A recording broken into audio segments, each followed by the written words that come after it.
So this bike's just come back after a tour, and the chain needs cleaning and lubricating and adjusting.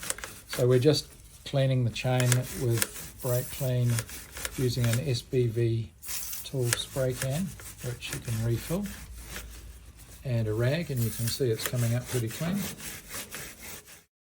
We're now going to lubricate the cleaned and adjusted chain.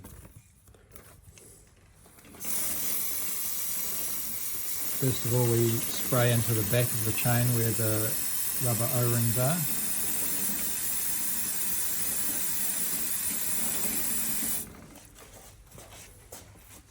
And then we come to the middle of the chain and spray the inside of the chain. And this will help lubricate the sprockets as well.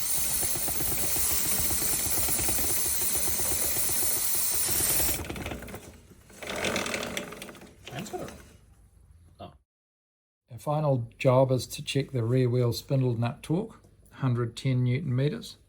So to do this, we're using an SBV torque adapter. And when it gets up to tension, it starts beeping, and then it's a solid beep when it's up to the correct torque. So that's now torqued to the correct torque, and job done.